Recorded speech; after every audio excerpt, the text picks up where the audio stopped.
Sir office में। हाँ, उसी को इंटरोगेट करने जा रहा। पता है सर, वो क्रिमिनल नहीं है, लेकिन क्रिमिनल कोई माँ के पेट से पैदा तो होता नहीं।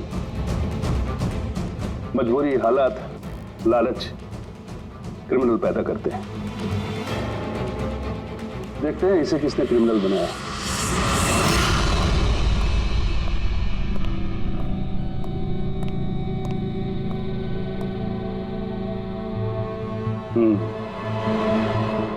अब ये केस सीआईडी नहीं, क्राइम ब्रांच को सौंप दिया गया है।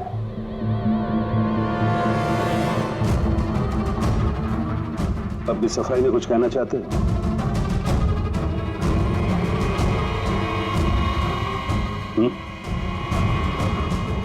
मैं deputy commissioner of police Rajeev, बहुत सुना है तुम्हारे बारे में,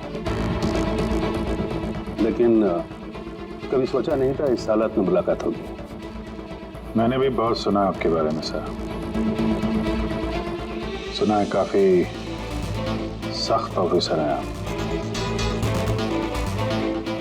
फिर तो तुम समझ गए होगे, थोड़ी सी भी ढील मैं तुम्हें दूंगा नहीं।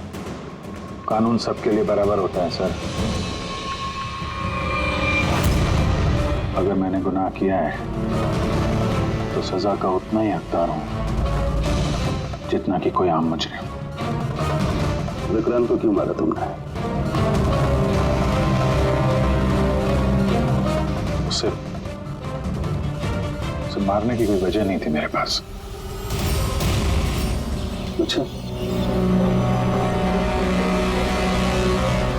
तो फिर गोली क्यों चलाई? पता नहीं, बस चल गई। चल गई? चल गई मतलब ट्रिगर पे उंगली रख के ट्रिगर दबाया था ना तुमने? मैं सिर्फ उसको डरा रहा था। डरा रहे थे, लेकिन तुम वहां करने क्या गए थे? पुलिस उसे कोर्ट ले जा रही थी।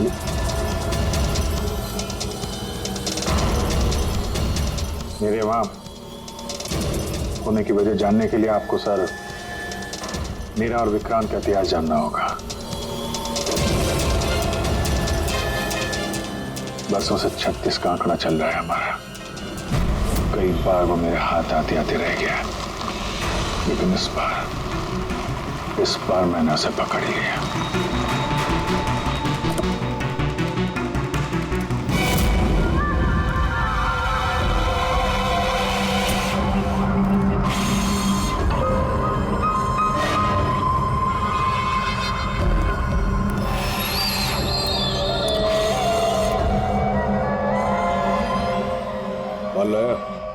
जी, आपने जितना बोला था उतना है।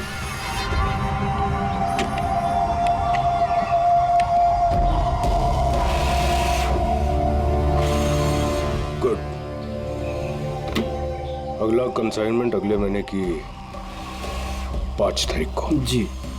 पैसे? गाड़ी में।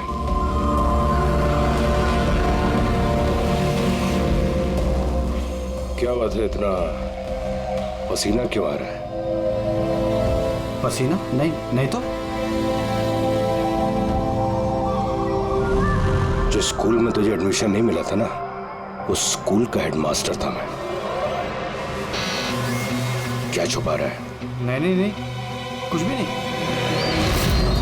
ओह, तो ये बात है। किसने भेजा? सीआईडी को बुलाया तूने? विक्रांत को धोखा देना बहुत महंगा पड़ेगा तुझे।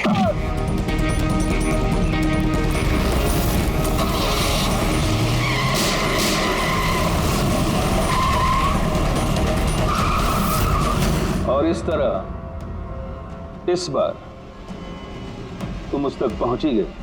हाँ, लेकिन हमेशा की तरह इस बार भी विक्रांत के नसीब में जेल की सलाखें नहीं लिखी थी। नामी गिरामी अपराधी विक्रांत ने सरकारी गवाह बनने का फैसला कर लिया है। वो मकरंद के खिलाफ अदालत में सारे सबूत देगा और इसके बदले अदालत उसकी सजा काफी हद तक माफ कर देगी। इन अपराधियों को पकड़ने के लिए हम लोग दिन रात एक कर देते हैं, अपने खून पसीना बहाते हैं। क्या इसलिए कि अदालत उनको दोबारा जुर्म करने के लिए छोड़ दे? अब अदालत को दोष मत दो अभिजीत। वैसे भी मकरन के खिलाफ उनके पास ज्यादा सबूत थे नहीं, और हमारा काम मुजरिमों को पकड़ना है, ना कि उनकी सजा तय करना। यार तो तुमको क्या लगता है, इसको छोड़ना सही है? अब सही तो नहीं है, पर हम लोग क्या कर सकते हैं?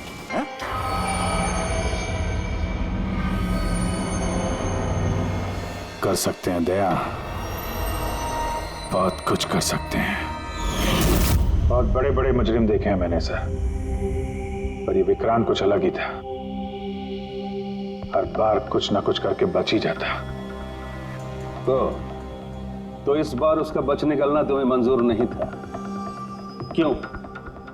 यही बात है ना? ठीक समझा। इसलिए जब मुझे पता चला कि इस केस का इंचार्ज मेरा पुराना दोस्त मुरली है, तो विक्रांत से मिलना है मुझे। यार सिर्फ 10 मिनट। अभिजीत, तुम ये जानते हो कि ये मुमकिन नहीं है। This doesn't fit into any kind of protocol. मैं तुम्हें परमिशन नहीं दे सकता। परमिशन? वो आरती याद है तुम्हें? बीकॉम सेकेंड ईयर की स्टूडेंट, कैसे तड़पा तड़पा के मारा था उसने। किसने परमिशन दी थी उसे ऐसा करने के लिए? और वो 80 साल की बूढ़ी औरत जिसे आंख से दिखता नहीं था, उसके हाथ पांव काट दिए थे उसने। एक 8 साल के बच्चे तक को। अभिजीत, मैं उसकी पूरी केस हिस्ट्री को जानता हूं। फिर तुम ये भी जानते होगे किसी भी जेल में 15-20 दिन से ज्यादा नहीं टिकता ये विक्रांत। यार मेरा उससे मिलना बहुत जरूरी है। एक लड़की का किडनैप हो गया, पिछले 2 महीने से नहीं मिल रही है। सिर्फ विक्रांत जानता है कहां है वो। यह लड़की की जिंदगी का सवाल है, समझो यार, सिर्फ 10 मिनट। ठीक है, लेकिन सिर्फ और सिर्फ 10 मिनट। तो इस तरह तुम विक्रांत के कैंप तक पहुंचे, लेकिन तुम्हें तो सिर्फ उस लड़की के बारे में जानना था ना? ये सब कैसे हो? ये सच है सर, मैं सिर्फ लड़की के बारे में जानने गया था, मगर 5 मिनट का टाइम दे रहा हूं। दिमाग पे जोर डाल ले और अच्छी तरीके से हिला ले। आरजू कहाँ है? आरजू? कौन सी आरजू? किसकी आरजू? मैं नहीं जानता किसी आरजू को। वही लड़की जिसे तूने किडनैप कर रखा है। ओह सॉरी, भूल गया था। कहाँ रखा है उसे? जानता है अभिजीत, पिछली बार भी मैंने एक लड़की को किडनैप किया था, फिर भूल गया था। फिर अचानक 2 महीने के बाद मुझे याद आया, तो फिर जाकर देखा कि उसकी लाश कुर्सी से बंधी हुई थी और उसकी लाश पर मक्खियां भिनभिना रही थी। और अब आरजू का भी वही हाल होने वाला है। ऐसा कुछ नहीं होगा।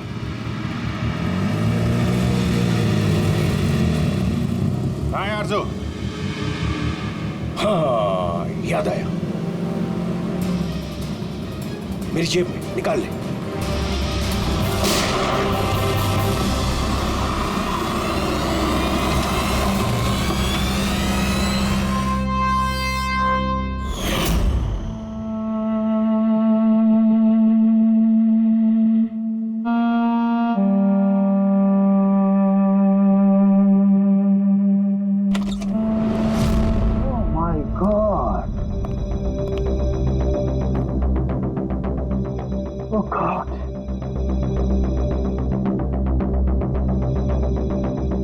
मुझे तुम जैसे जिम्मेदार ऑफिसर से ये उम्मीद नहीं थी मुरली। तुम्हारी निगरानी में ये हो कैसे गया? कैसे? आओ! गलती मुरली की नहीं, मेरी है। सब मेरी वजह से हुआ।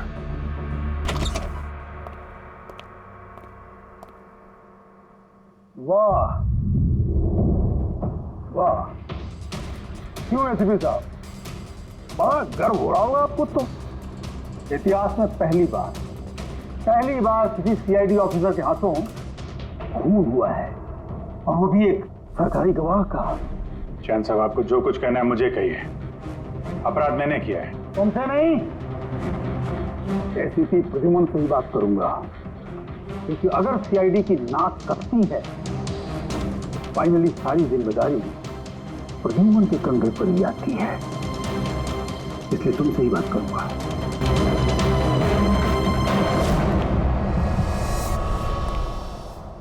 कैसे हुआ ये सब?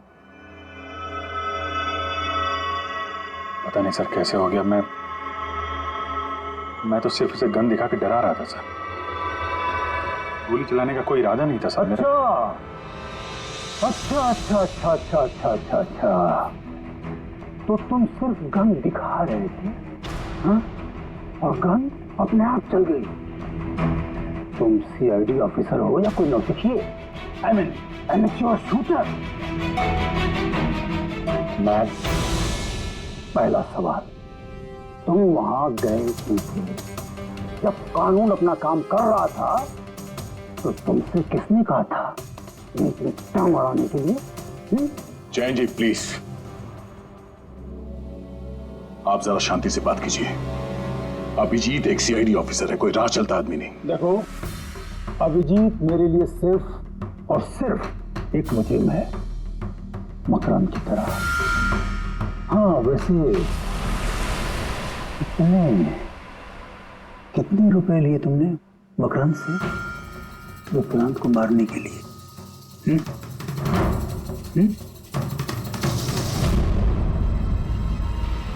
अगर तुम एक वकील ना होते और मैं एक सीआईडी ऑफिसर नहीं होता, तो ये सवाल तुम्हें बहुत भारी पड़ता। Oh really? देखो देखो देखो देखो, ऐसे थे प्रद्युम्न। इसके तेवर तो देखो, फोन करके बैठा है और मुझ जैसे लॉयर को, सीनियर लॉयर को धमकी दे रहा है। ऐसे चार्जेस लगाऊंगा, आप जन्म तक जेल में बैठ के सोओगे। यही एक चीज हो गई तुम वहां। मानता हूं गोली चलाई मैंने सर, विक्रांत को मार दिया, लेकिन उसे मारने का कोई इरादा नहीं था मेरा। खून सिर्फ खून होता है अभिजीत, इरादा चाहे कुछ भी हो, गलत या सही कोई फर्क नहीं पड़ता। अदालत में ये सब काम नहीं आए हैं। ये प्रोसिक्यूटर, जैन, मीडिया वाले धज्जियां उड़ा देंगे तुम्हारी, धज्जियां। इस जुर्म की सजा भुगतने के लिए मैं तैयार हूं सर, लेकिन जयंत और मीडिया वाले जो मुझ पर इल्जाम लगा रहे हैं मकरंद से मिले होने का, यह मैं कभी बर्दाश्त नहीं कर सकता। अभिजीत, फिर तो तुम्हें कोई नहीं बचा सकता।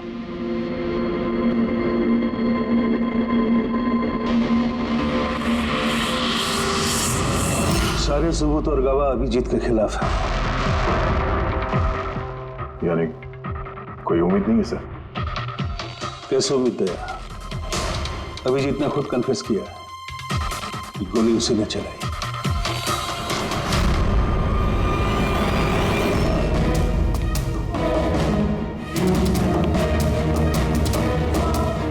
विक्रांत की मौत अभिजीत की गोली से नहीं हुई है बॉस। मतलब ये कि विक्रांत को गोली लगी है ठीक फेफड़ों के नीचे, और जब गोली फेफड़ों के नीचे लगती है तो इंसान की मौत होने में 20 से 30 मिनट लगते हैं, और विक्रांत की मौत तुरंत हो गई थी। एग्जैक्टली, इसीलिए मैं कहता हूं विक्रांत की मौत अभिजीत की गोली से नहीं हुई है, इसकी कोई और वजह है। और क्या वजह हो सकती है? उस वैन में ड्राइवर अभिजीत और विक्रांत के अलावा और कोई नहीं था। एक गोली चली, वो भी अभिजीत के गन से। उस वक्त वैन के अंदर कोई और नहीं था, और वैन के बाहर तो कोई और हो सकता है।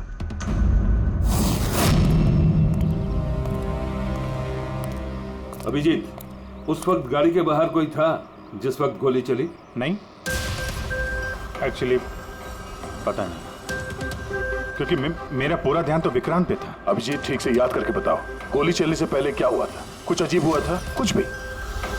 गोली चलने से पहले मैं विक्रांत से बात कर रहा था, और हाँ, अचानक वैन को झटका लगा, गाड़ी हिल गई और विक्रांत भी थोड़ा गिर गया और मेरा भी संतुलन बिगड़ गया। और गोली चल गई। एक मिनट, झटका लगा। किस तरह का झटका? जैसे सड़क पे अचानक से कोई गड्ढा आ गया, पूरी वैन हिल गई। लेकिन यहाँ तो सड़क बिल्कुल ठीक है, दूर दूर तक कहीं कोई स्पीड ब्रेकर भी नहीं है, स्मूथ। यहाँ गड्ढा कैसे आ सकता है? हाँ साहब, झटका लगा था। मेरी पूरी वैन यूं दाईं तरफ मुड़ गई।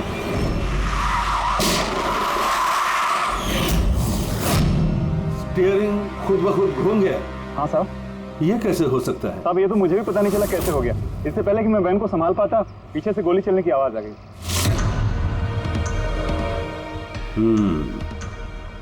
स्टीयरिंग व्हील का खुद ब खुद मुड़ जाना, गोली अपने आप चल जाना, सड़क पे कोई गड्ढा भी नहीं है। आखिर यहां हुआ तो क्या हुआ?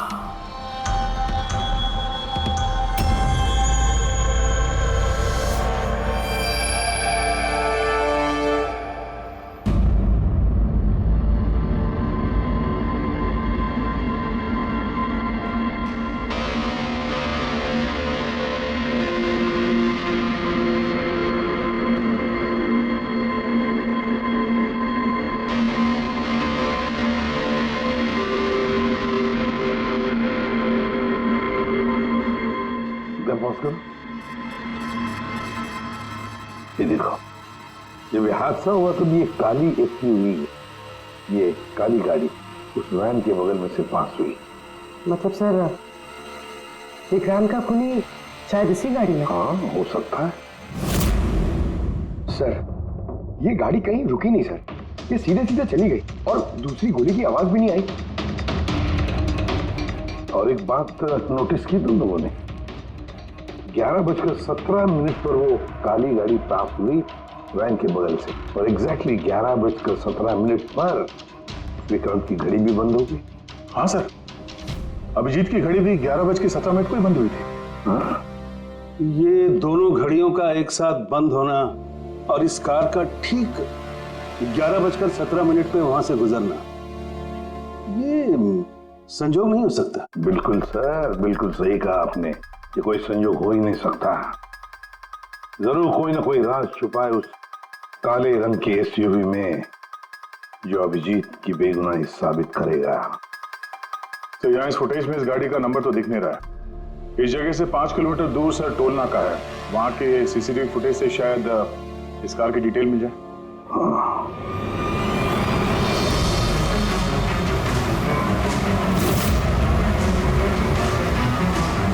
अगर वो गाड़ी टोल नाका से गुजरी ही नहीं तो यहीं कहीं आसपास होनी चाहिए, इसी इलाके में। सर, वो देखिए, काले रंग की कार।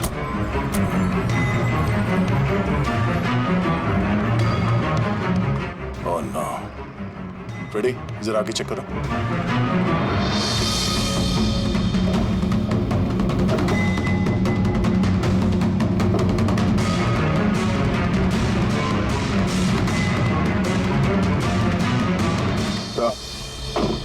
ये वही काली एसयूवी है, जला दी गई है। मतलब गाड़ी में ऐसा जरूर कुछ था जो खूनी मिटाना चाहता था। सर, ना तो नंबर प्लेट दिख रही है और ना ही चेसी नंबर, सारे सबूत मिटा दिए मुजरिम ने।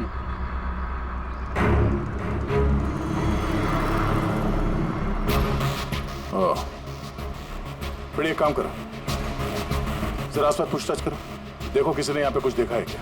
अरे सुनो, ये जली हुई गाड़ी के बारे में कुछ बता सकते हो क्या? जी नहीं। हाँ?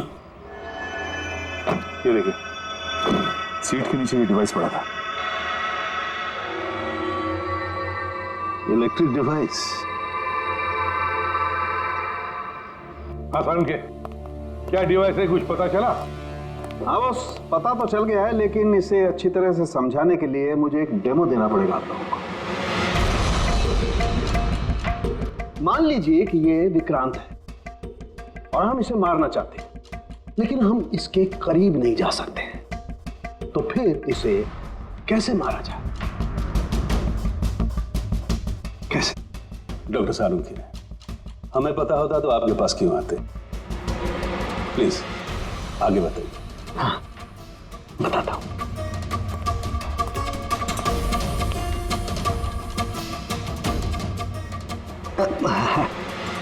आप थोड़ा पीछे हट जाइए प्लीज। Thank you.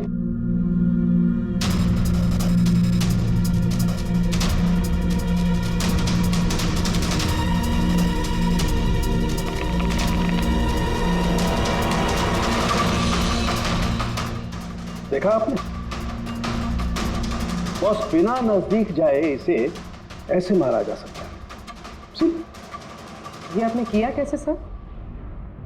क्योंकि जैसे ही हमें इस डिवाइस के बारे में पता चला, हमने विक्रांत के पुराने मेडिकल रिपोर्ट्स मंगवाए जेल में से। ये स्कैन 2 महीने पुराना है और ये वाला स्कैन ये हमने कल रात को लिया उसके मरने के बाद।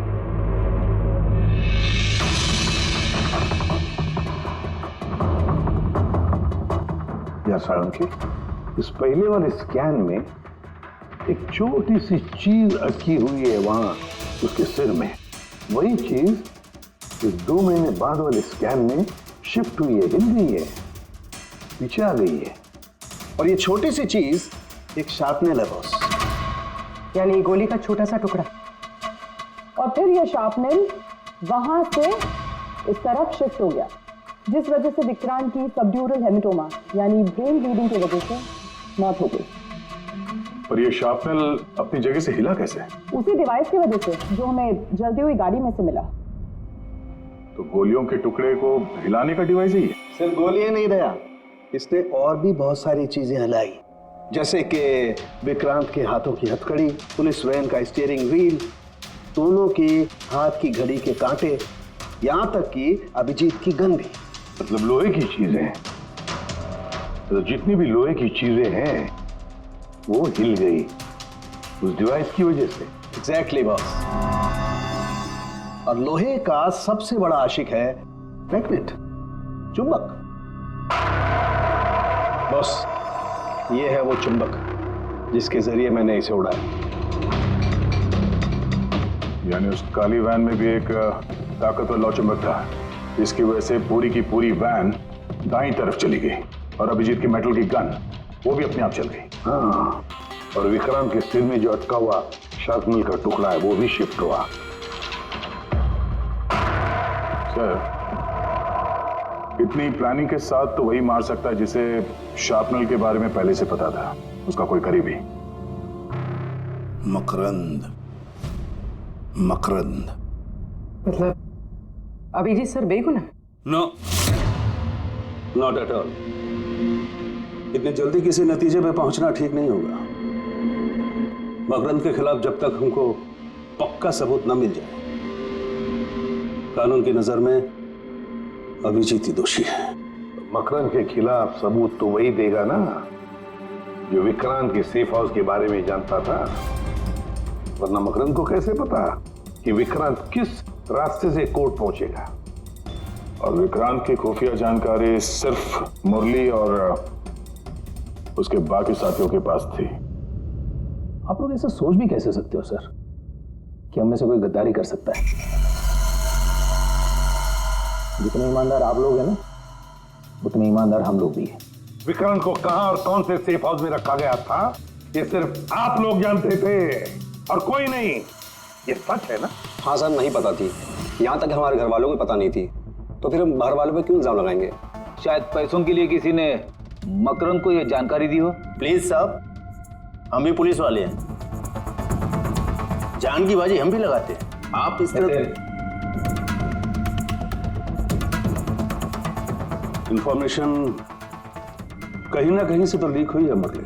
हाँ सर, एक्चुअली मैं भी वही सोच रहा हूँ कि सेफ हाउस में 24 घंटे सीसीटीवी कैमरे लगे हुए थे, तो अगर भी कोई बाहर वाला अंदर नहीं आ सकता। क्या कहा आपने? चाहकर भी कोई बाहर वाला अंदर नहीं आ सकता? हाँ सर। झूठ! बाहर वाला कोई भी अंदर नहीं आया था। हाँ? क्यों? I am sorry sir, actually Jain ji कभी कभी आते थे। कभी कभी जैन जी आते थे? Yes sir. और कभी कभी जैन जी किस लिए आते थे? क्योंकि जैन जी मकरंद को हर हालत में जेल तक पहुंचाना चाहते थे। अच्छा, तो कहीं ये जयंती वो गद्दार तो नहीं है? वैसे भी कुछ ही दिनों में रिटायरमेंट होने वाला था, आखिरी केस था उनका। सोचा होगा संन्यास लेने से पहले थोड़े बहुत पैसे बना लो।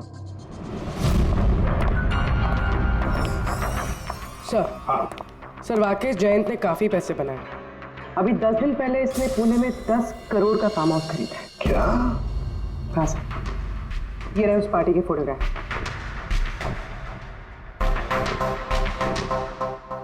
एक मिनट, माय गॉड दया, पहचाना इसे? हाँ सर, ये तो जोगी है, मकरन का खास चेला। जोगी, मकरन का खास चेला, और वो भी जयंत की पार्टी में।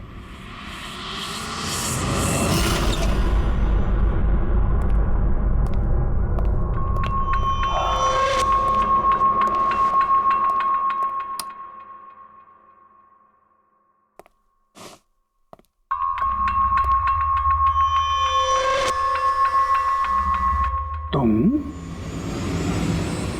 यहां कैसे और मेरे घर में घुसे कैसे? हाँ?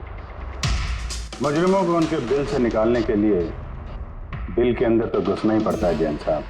मुजरिम मुजरिम मैं हूं या तुम?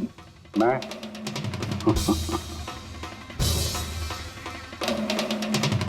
लेकिन ये तस्वीर ये कुछ और ही कहानी कह रही है।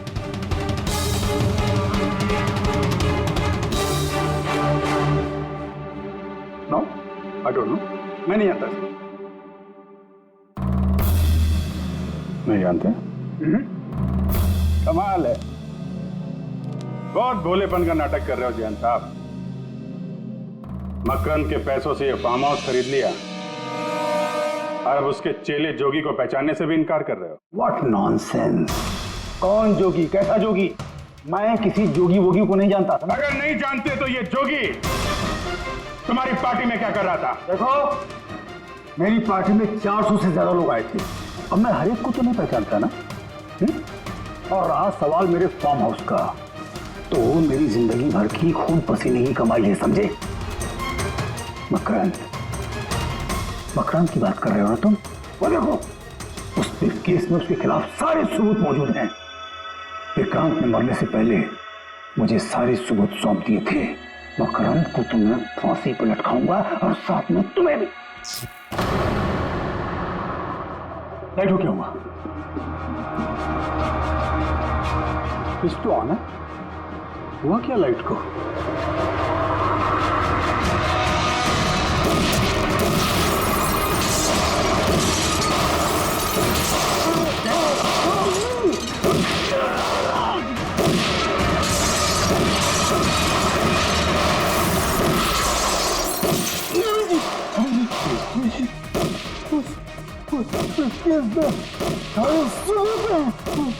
मकान के हाथ नहीं आना चाहिए। जैन जी,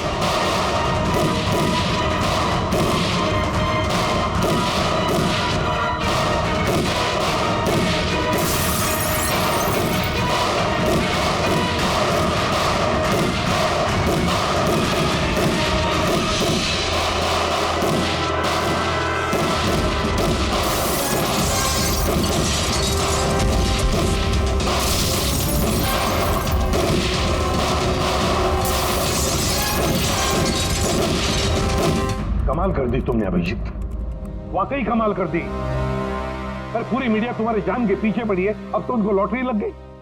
अब कह रहे जयंत का खूनी अभिजीत है। सर, उनके कहने से क्या होता है? आपको पता है मैं निर्दोष हूं सर। लेकिन तुम्हें वहां जाने की जरूरत क्या थी? जैन के घर में, वहां के सीसीटीवी कैमरे में साफ दिख रहा है कि जैन के मौत के वक्त तुम वहां थे।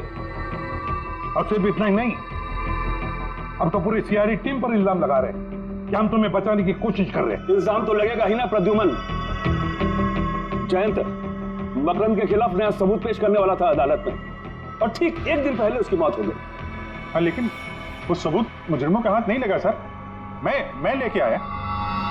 जैन से मरने से पहले मुझे ये सारे सबूत सौंप दिए। ये सबूत, ये फोटोग्राफ्स, ये पेपर्स, ये सबूत काफी नहीं है मकरन को अदालत में सजा दिलवाने के लिए। काफी नहीं है ये सबूत।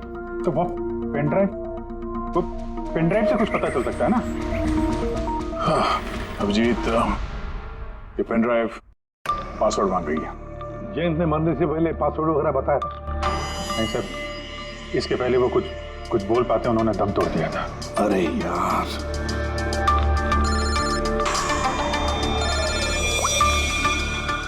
हेलो, हाँ पूर्वी।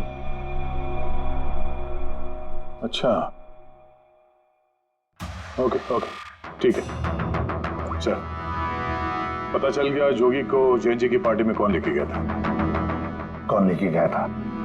खुद जैन जी की पीए सोनल।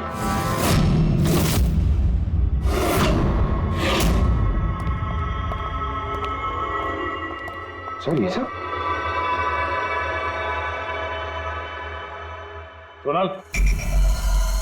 सोनल पूरी तेरा पीछे कर।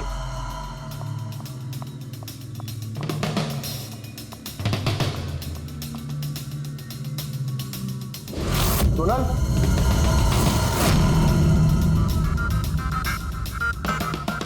सर अभी तो कोई भी नहीं। सर कोई नहीं होगा।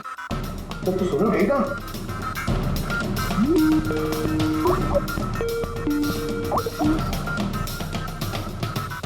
Video call?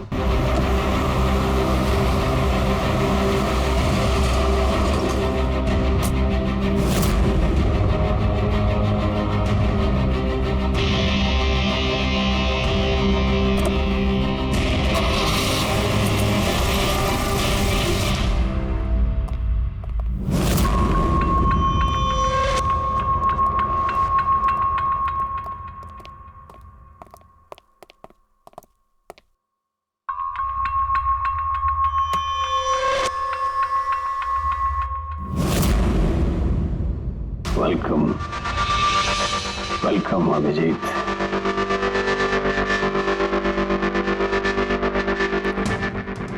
मकरंद के आशियाने में तुम्हारा स्वागत है।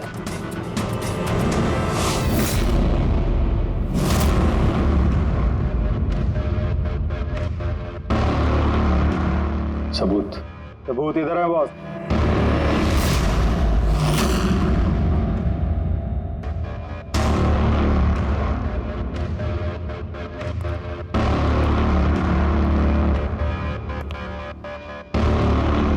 मकरंद, सबूत तुम्हें मिल चुका है, अब सोनल को जाने दो।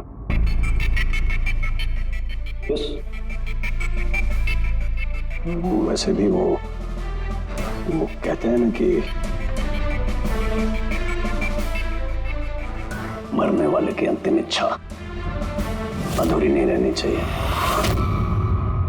सोनल को बुलाओ।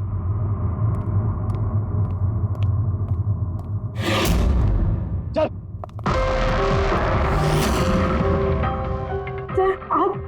सोनल तुम ठीक हो? हाँ सर मैं ठीक हूँ। तुम जाओ यहाँ से। लेकिन सर आप? मेरी चिंता मत करो, तुम निकलो, जाओ।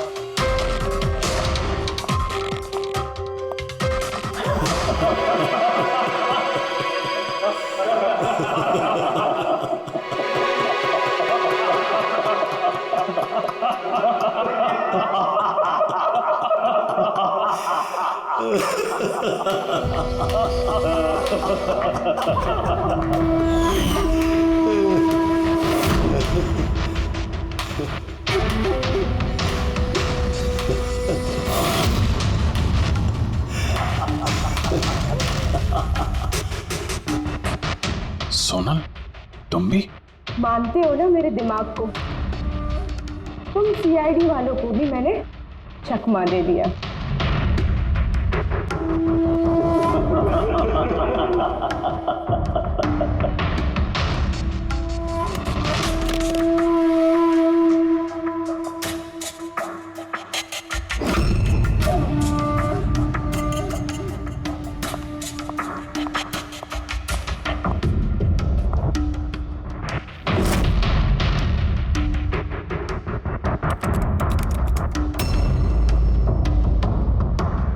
मुझे पता था जयंत यही पासवर्ड रखेगा।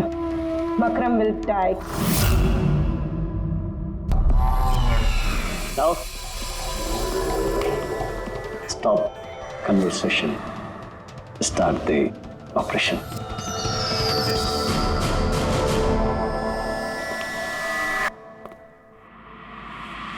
मरने का टाइम हो गया। टाइम हो गया?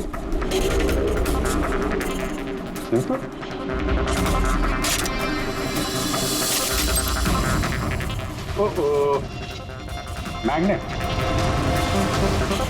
तुम लोगों को क्या लगा चुंबक को हथियार बनाना सिर्फ तुम लोगों को आता है?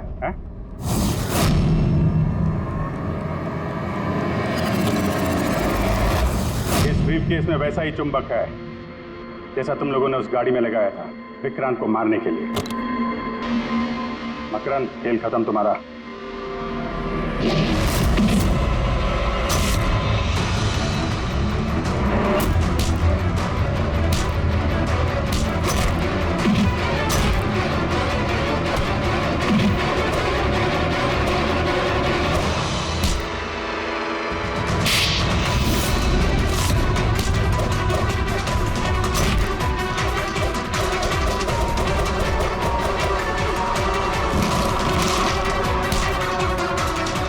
पैसों के लिए अपने बॉस को धोखा दिया? हाँ?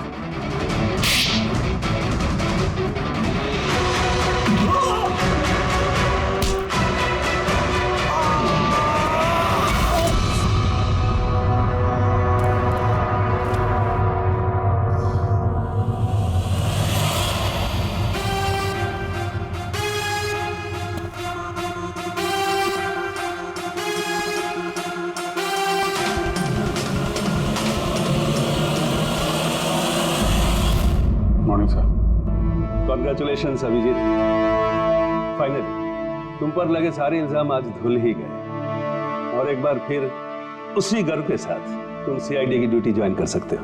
Thank you sir. हमने आरजू को बचा लिया सर। मकरन के साथियों को पता था कि विक्रांत ने उन्हें कहाँ कैद करके रखा था, बस जयंत जी का सपना पूरा नहीं हो पाया मकरन को जेल भेजने का। चलो जो भी है, all well that ends well.